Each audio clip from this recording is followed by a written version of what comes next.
오늘 본문은 앞서 어제 저희들이 살핀 것처럼 도피성에 이어서 이제 고의로 살인한 사람과 고의가 없이 살인한 사람을 판결하는 기준, 그리고 비고의적인, 즉 고의가 없이 사람을 죽였을 경우에 그 사람을 어떻게 보호할 것이냐, 이런 문제를 설명하면서 가장 중요한 이야기를 하는 거죠. 생명을 소중하게 여겨라.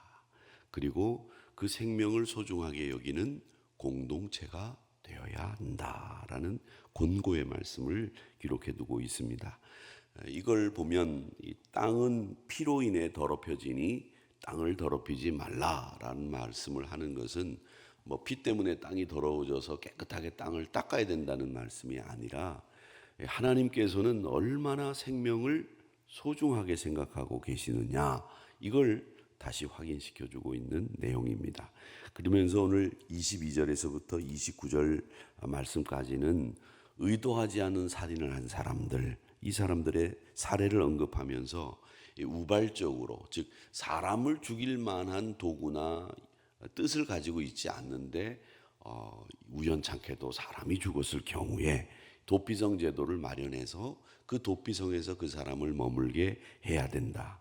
그리고 이 도피성이라고 하는 것은 그 사람의 신변을 보호하는 것뿐만 아니라 공동체가 거룩하고 공의로운 공동체가 되기 위한 제도로 하나님께서는 정하신 것입니다. 살인자를 내버려 두면 어떤 일이 일어나겠습니까? 살인자를 내버려 두면 이건 분명히 고의든 고의가 아니든 그 살인자의 가족들이나 살인자와 연루되어 있는 사람들은 그 살인자를 죽이겠다고 하는 보복의 마음을 갖게 될 것이죠. 그 보복의 마음을 그대로 내버려 두게 되면 계속 이 보복이라고 하는 것은 악순환이 일어나게 마련입니다.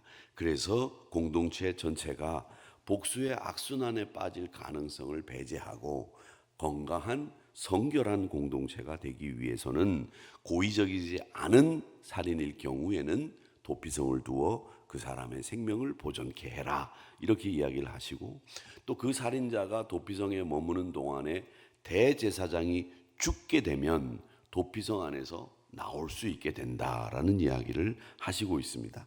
그러면서 덧붙여서 말씀하시는 것은 만약에 도피성 안에 머물러 있다가 대제사장이 죽지 않았는데도 이 고의적으로 살인하지 않았던, 즉 비고의적 살인을 했던 사람이 나오면 이 가족들이 살인을 당한 사람들의 가족들이 이 사람을 죽여도 무방하다는 겁니다. 그러니까 그 사람이 도피성에서 나올 때는 항상 대제사장이 죽은 후에야 자기 집으로 돌아갈 수 있다라는 이야기를 26절, 27절, 28절에서 말씀하시고 있는 겁니다. 이 도피성에 머무는 사람의 자유가 대제사장의 죽음 이후에나 가능하다라고 하는 이 이야기는 공적인 차원에서 우리가 이런 문제를 해결해야 된다라고 하는 것을 이야기하는 것이고, 이건 후대에 나중에 히브리서에 보면 예수님이 대제사장으로서 십자가의 죽음으로 말미암아 그 희생적인 죽음과 연결을 지어가지고 그리스도의 죽음이 모든 믿는 자의 죄를 영원히 속죄할 수 있도록 만드는 결정적인 사건이 되었다라는 것을 밝히고 있습니다. 즉 민수기에 나오는 이 도피성 제도는 대제사장의 죽음이라고 하는 것이 지닌 속죄적인 의미를 그리스도의 십자가와 연결하는 것을 나중에 이 히브리서가 하고 있다라고 하는 겁니다. 그래서 이 대제사장의 죽음은 그리스도가 죽음으로 말미암아 우리가 생명을 얻을 수 있다라고 하는 사건의 모델이 됐고 예표가 됐다, 이렇게 생각을 하시면 됩니다. 오늘날도 우리가 이 말씀을 적용을 해보면 오늘날도 누군가 정죄를 하게 되거나 누군가가 실수를 했을 경우에 개인적인 감정, 즉 유불리에 의해서 개인적인 감정이 생길 수 있겠죠. 내가 손해를 입었다, 그러면 개인적인 감정이 생길 수 있습니다. 그런 개인적인 감정이나 또 혹은 겉으로 드러난 정황만 가지고 성급하게 판단하지 말고, 즉 개인적인 감정도 성급한 판단도 하지 말고 하나님의 공의와 긍휼로 균형 잡힌 생각을 하는 시간을 갖고 판단을 하거라 라는 뜻으로 우리가 이 고의적인 살인과 비고의적인 살인을 구분하는 하나님의 도피성 제도를 통해서 배우는 교훈입니다. 특별히 이 사회적인 쟁점이 되는 문제를 우리가 만났을 때에는 성급히 판단하거나 성급히 이런저런 이야기를 하고 편을 가르는 것보다는 항상 상황을 신중히 살피고 또 정의와 긍휼과 자비를 동시에 우리가 고려할 수 있는 성숙한 그리스도인이 되셔서 판단하고 말하고 행동하는 것이 옳다라는 것을 적용해 볼 수 있다는 겁니다. 근데 우리가 사실은 성급하게 판단하고 성급하게 이야기하기 때문에 괜한 사람들 죽게 되는 경우들이 많이 있습니다. 그것이 저는 이 사회적인 지도층부터 그런 일들을 하고 있기 때문에 우리 젊은이들도 성급하게 댓글 몇 개 달리면 스스로 자기 생명을 극단적으로 선택을 해버리는 이런 일들이 벌어지는 것을 보면서 우려를 금할 수 없고, 또 성급하게 자기 생명까지도 그렇게 값어치 없게 여길 수 있는 이런 판단들은 잘못된 판단 아니겠는가, 이런 생각을 합니다. 이 생명이 얼마나 소중한 것입니까? 하나님은 그렇게 소중하게 생명을 생각하시는데도 불구하고 몇 마디 사람들 말한 것에 극단적인 선택을 하는 것도 잘못된 것이고, 또 성급하게 판단해서 말하고 내 편, 네 편 가르는 것도 이것도 잘못된 것이기 때문에 오늘 이 도피성 제도를 통해서 우리가 오늘날 이 시대에 우리가 어떻게 살아야 되는지, 그리스도인답게 살 수 있는 방법이 뭔지를 우리의 처신을 배우게 되는 이런 말씀이라고 생각이 됩니다. 또 이어서 오늘 30절에서부터 34절까지 말씀에 보면 생명을 앗아간 사람에 대해서 공동체가 책임을 져야 되는 엄중한 책임, 그로 인해서 발생되는 이 땅의 오염에 대해서 말씀하고 있는데, 한 명의 증인으로 가지고 그 사람이 사람을 죽였으니까 사형에 처해야 된다, 안 된다는 겁니다. 신중하라고 하는 겁니다. 그리고 피로 인해서 땅이 오염되는 일, 이거 안 된다라고 하는 겁니다. 그러니까 함부로 사람을 죽일 수 없다라는 것이죠. 이것은 뭘 얘기하느냐면 생명의 여탈, 즉 생명을 주고 뺏는 일은 누가 할 수 있는 일이냐면 하나님만이 할 수 있는 일이기 때문에, 하나님이 그 생명을 빼앗는 일에는 한 명의 증인만 가지고서는 생명을 뺏지 말고 여러 가지 정황과 여러 증인들과 함께 사람을 죽였다고 하는 고의가 판명이 되고 증거가 분명하고 본 사람들이 두어 사람 이상이 있을 때에 그를 죽여라 라고 하는 것은 하나님이 정한 원칙에 의해서 이 생명을 소중하게 여길 뿐만 아니라 생명의 여탈은 누가 가지고 있다? 사람이 가지는 게 아니다 라는 거죠. 그래서 하나님은 피는 땅을 더럽히거나 또 피 흘림을 통해서 이 땅에 피를 흘리게 한 사람들은 속함을 받을 수 없다라는 이야기를 33절에서 이야기를 하고 있습니다.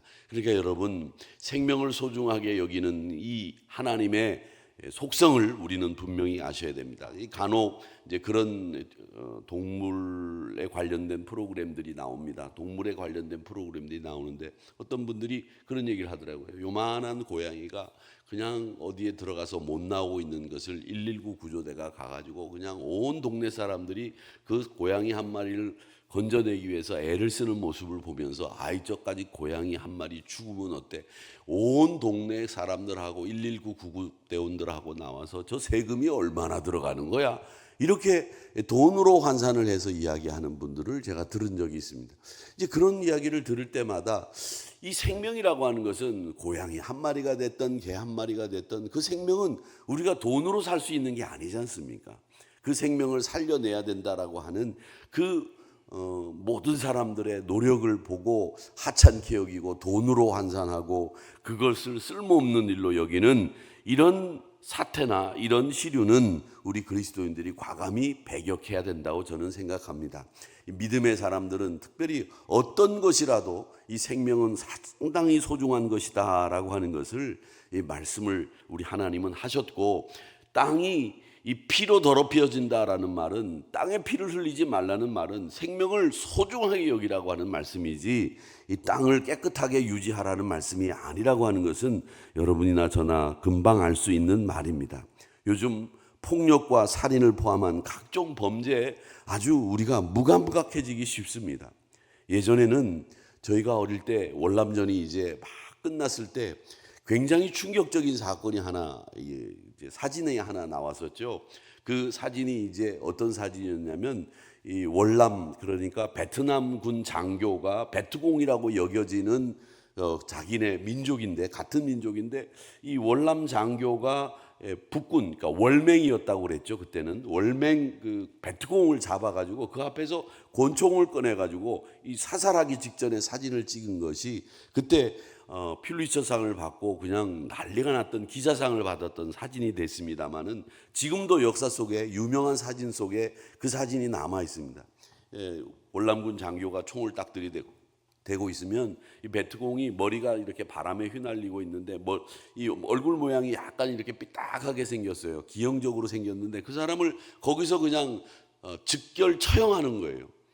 그 직전에 찍은 사진이 나왔는데 그 사진이 보도가 되지 않았었어요. 왜 보도가 되지 않냐? 너무 잔인하다. 사람 머리에다 대고 총을 쏘는 그 장면이 사람에게는 얼마나 자극적이 되는지 보도하면 안 된다. 이런 윤리 강령들 때문에 보도가 되지 않았습니다만은 요즘에는 이 드라마나 영화를 보면 사람 머리에 대고 총을 쏘는 거는 흔한 일이 돼 버렸어요. 특히 이 한국 영화들은 아주 잔인하기가 그지없고 이 한국 영화가 한국 영화의 그 분류하는 걸 느와르 이렇게 얘기합니다. 홍콩 느와르, 한국 영화 느와르, 한국 느와르 이렇게 얘기하는데 한국 영화의 가장 느와르 중에 특징이 뭐냐면 잔인함이라는 거죠. 근데 우리 한국 영화 유명하다는 영화들을 보면 아주 잔인한 장면들이나 잔인한 발상들이 많이 나오는 겁니다. 한 사람을 평생 가두었다가 또 한 사람을 어떻게 죽여가지고 어린아이를 죽여서 그 어린아이를 죽인 사람을 그 학부형들이 모아놓고서 학교 교실에서 그 사람을 자기 마음대로 죽일 수 있도록 여건을 마련해서 죽이는 이런 영화들이 이 한국 영화의 유명한 영화들로 만들어져서 저는 그런 것들이 이 한국 사람들이 가지고 있는 그동안 가지고 있었던 이 폭력적인 성향들을 아주 제대로 발산시키는 영화라 아주 인기가 있지 않았나 이런 생각을 해봅니다. 맨날 우리가 침입을 당하던 민족이었는데 이제는 살만하니까 사람 죽이는 일로 영화를 만들어서 잔인하게 이끌어가는 문화를 그렇게 만들어가는 것을 보면서 이 사회가 생명을 경시하거나 경솔히 다루는 풍조는 우리 교회가 성도들이 단호히 저항하고 올바른 가치를 선포할 수 있어야 된다고 생각합니다. 그러니까 우리는 그런 영화나 그런 문화 앞에서는 그건 아닙니다라고 노라고 이야기할 수 있어야 되고 최우선 가치로 하나님은 생명을 소중하게 여기는 분이셨기 때문에 이 생명을 소중하게 여기는 가치를 우선 가치로 우리 한국 사회가 결정할 수 있도록 그런 시류를 만들어가는 것이 정말 필요하다라고 하는 것을 생각해 보게 됩니다. 우리는 생명을 가볍게 여기는 이 세상 앞에서 그건 아닙니다. 하나님의 정의와 자비를 실천할 수 있는 한국교회 우리 성도님들이 되시고 또 여러분도 여러분 개인적인 생명도 소중하게 생각하셔야 됩니다. 여러분 개인적인 생명을 소중하게 생각하라는 말은 여러분 스스로 여러분을 잘 건강관리도 하고 영양관리도 하고 운동도 하시고 또 예쁘게도 만드시고 여러분 그게 사실은 제가 우스운 소리로 얘기합니다마는 여러분 생명을 소중하게 관리하는 것 아니겠습니까? 하나님이 여러분에게 주신 생명을 함부로 이러다가 죽고 말지 이런 이야기는 해서는 안 됩니다. 그리고 나중에 아프실 때도 돌아가실 때도 이제 그냥 놔둬라 그냥 이렇게 하다가 죽고 말게 절대 그렇게 얘기하지 마시기 바랍니다.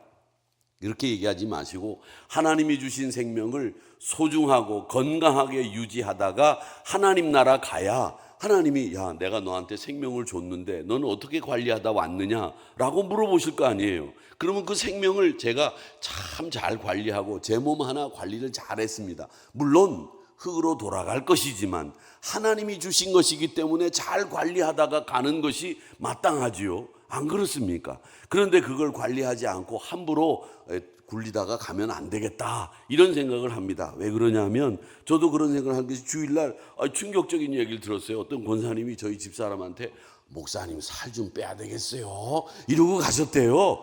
그래가지고 집에 와서 주일날 오후에 이건 먹지 말라 저건 먹지 말라, 제가 주일날 오후에 아주 귀에 못이 박히도록 잔소리를 얼마나 들었는지 몰라요. 그런데 가만히 생각해 보니까 그게 은혜인 거예요. 저를 생각하시는 권사님이 계신 것이고, 저도 저 스스로 저에게 주신 하나님의 이 몸이라는 것이 있는데 이걸 잘 관리해야지. 하나님 앞에 가서 야, 윤 목사야, 네가 세상에 있는 동안 목회한다고 하면서 네 몸 관리도 제대로 못하고 왔느냐, 이러면 뭐라고 말씀드릴 수 있겠습니까? 그래서 저도 관리를 잘해야 되겠다 이런 생각을 했는데, 이 생명을 소중하게 여기고 생명을 잘 관리하는 일, 이건 내 생명뿐만 아니라 다른 생명까지 다 포함해서 하나님이 소중하게 여겨라.